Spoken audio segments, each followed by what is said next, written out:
Hey guys, this is the Sony Alpha 6500, Sony's current top-of-the-line mirrorless crop sensor camera. I bought this camera with the intention of making it my all-purpose travel camera, and I have been using it for a couple of months now. In this video I want to show you what you can and can't do with the Sony Alpha 6500 and what I love and don't love about it.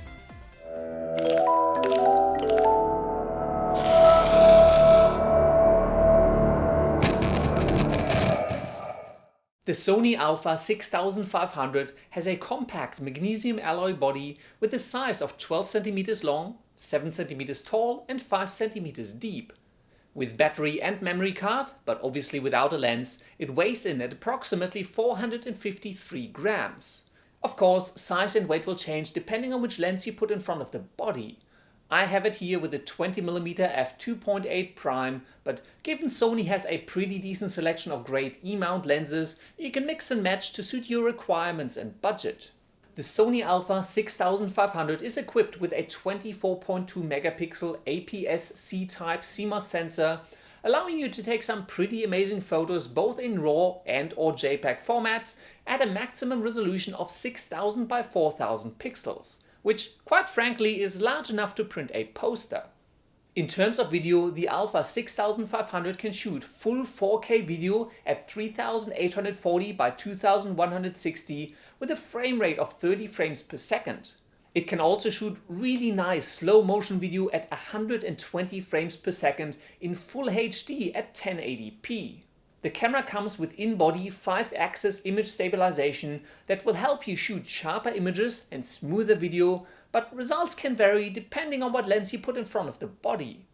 This camera is aimed at the intermediate to advanced user, but with a wide variety of shooting modes ranging from fully automatic to all manual, panoramic, scenic and movie modes. I reckon it should be suitable for photography and filmmaking enthusiasts at pretty much any level.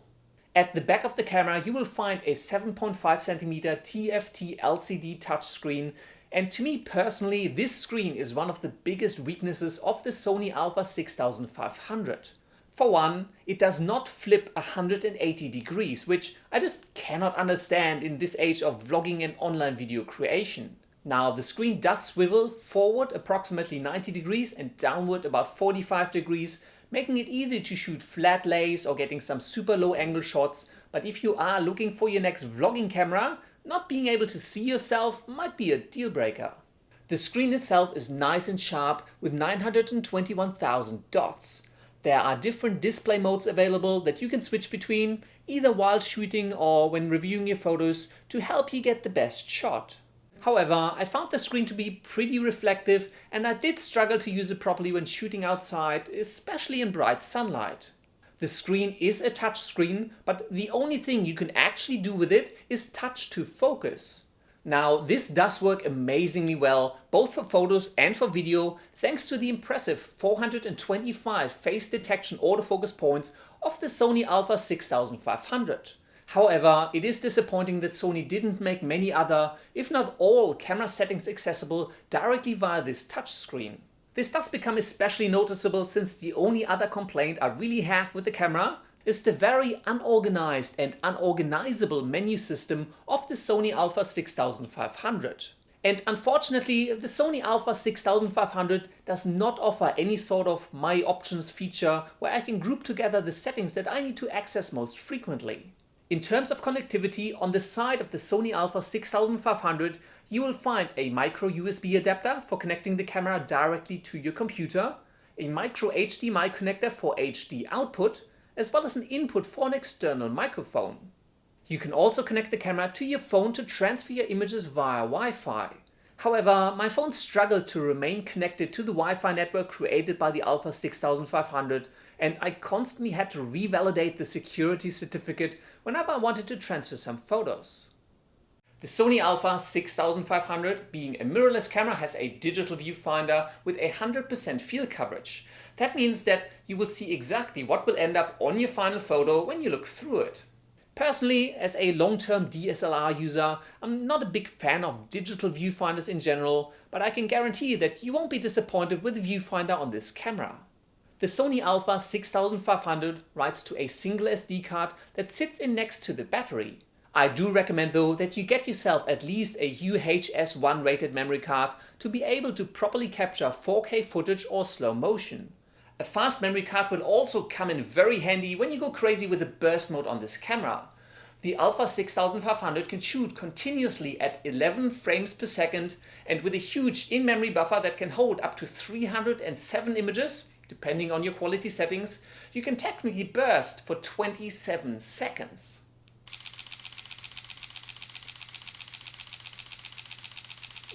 I'm not going to wait this out, but you get the point.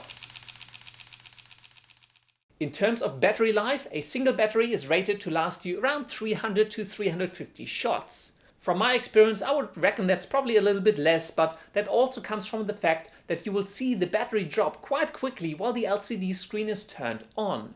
As someone coming from the world of DSLRs, it does seem to drain quite a bit faster, and so I ended up getting a spare battery to carry around with me at all times, just in case. On the top of the body for the Sony Alpha 6500, you will find a hot shoe adapter for mounting a shotgun microphone or an external flash, as well as a small inbuilt flash unit. Now that is the technical specifications for the Sony Alpha 6500. Now let's have a look at what you can actually get out of the camera. The image quality of the Sony Alpha 6500 is absolutely fantastic. Obviously, it does depend quite a bit on which lens you put in front of the body, but even when using just the standard 18 to 200 zoom lens, I got some really nice and crisp images out of it.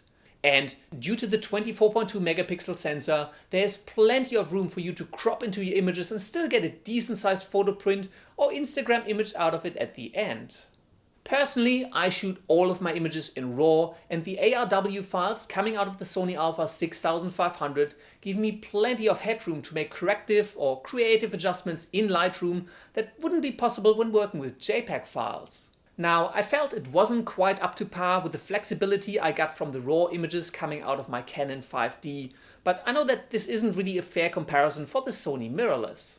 Because the Alpha 6500 does support an ISO range of 100 to 25,600, which can be further extended up to 51,200, you can definitely use this camera for low light shooting, even with a fairly average lens. However, note that high ISO values will start to introduce quite a lot of noise into your image. If you are working in RAW though, that can easily be reduced in the image processing software of your choice. For best results, however, when taking snaps of your dinners or your outings with your friends at night, get yourself a good prime lens with a large aperture like the 20mm f2.8 I used for this photo.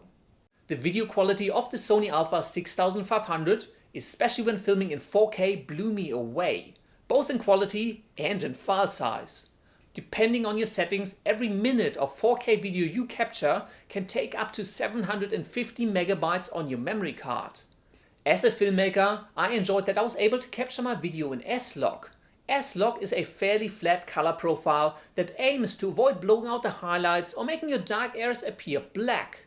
This gives you plenty of flexibility when you color correct and color grade during post-production. I noticed that when filming video, as long as I'm being careful, even when hand holding the camera, I can get some really nice and smooth footage out of it.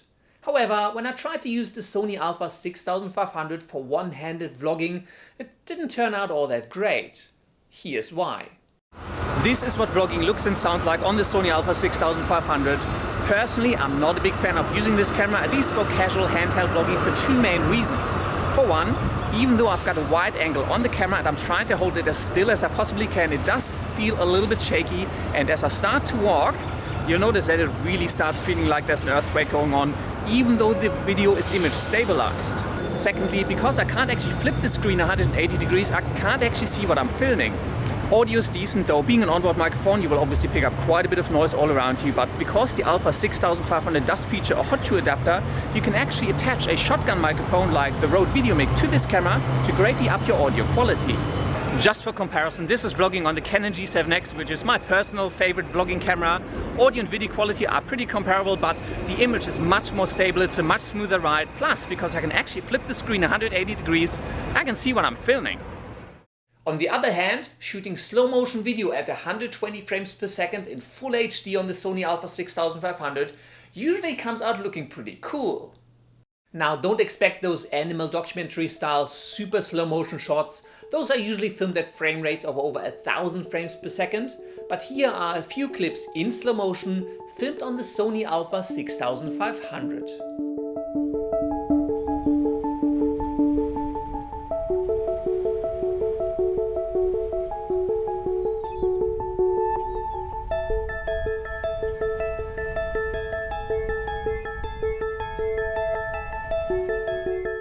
Okay, slow motion is awesome, we get it. But what about time lapses? The Sony Alpha 6500 does not, out of the box, support shooting time lapses. However, you can purchase and install the PlayMemories app from the Sony store to add this feature to the camera. The app is okay-ish, it's a bit laggy, especially when changing options or playing back your clips, but it does give you access to a wide variety of themes that allow you to shoot some pretty epic time lapses. Here's some examples.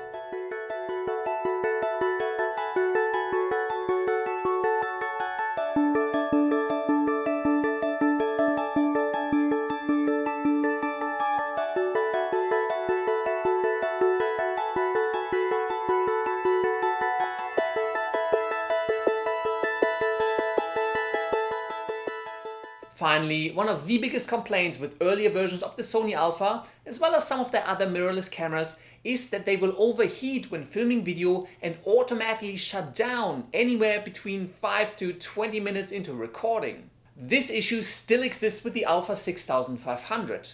However, Sony have added a feature to this camera, and I use the quotation marks because it is really more a workaround than a feature, to tell the camera not to care about getting hot. It will still heat up, though in my test it never really got hot, it got warm, but the camera will no longer automatically shut down due to temperature. But I didn't want to take anyone's word for it, and so I ran some tests myself. Shooting in full 4K, I had the heat warning icon appear after around 15 minutes and the camera shut down automatically just short of 26 minutes. The camera was warm to the touch, but not really hot, so I'm not sure why it felt the need to terminate recording. After setting the power off temperature limit to high, shooting in full 4K got me through to 30 minutes, which is actually the maximum duration for a single clip. The heat warning icon was visible and the camera was warm to the touch, but the camera didn't shut down. I immediately shot a second 4K clip and again, the camera recorded for the full half hour. While not a great solution per se, the added temperature limit option of the Sony Alpha 6500 seems to have resolved one of the biggest complaints with the predecessors of this camera. So where does all of that leave us? The Sony Alpha 6500 is a great mirrorless camera. As someone pretty reluctant to give up my full-frame DSLR, I am pleasantly surprised and very happy with the image quality of this camera. Now, it is not quite Canon 5D or full-frame DSLR quality, but it is also only a fraction of the weight, and for me, the reduction in weight more than makes up for whatever little difference there exists in terms of quality. For shooting video, I really enjoy using the Alpha 6500, though I predominantly use it for more artistic shots where I'm behind the camera or for slow motion. For anything vlogging related, I will keep using my Canon G7X until Sony fixes the screen and makes it fully articulating as well as a proper touchscreen. So if you're into photography and you want high image quality in a small package, or you like artistic filmmaking, I can highly recommend this camera. If you're into vlogging and you need to more freely handhold the camera and see yourself while you're filming, I would probably look at some other options first. And that's all there is to it. I really hope you enjoyed this review. If you did, I would greatly appreciate it if you could give it a thumbs up, favorite it, and share it with the world. If you want to see more reviews, filmmaking and visual effects tutorials and you're new here, please consider subscribing. And as always, if you do have any comments, questions or suggestions, just leave them down in the section below. Thank you very much for watching, and until next time, I will see you later.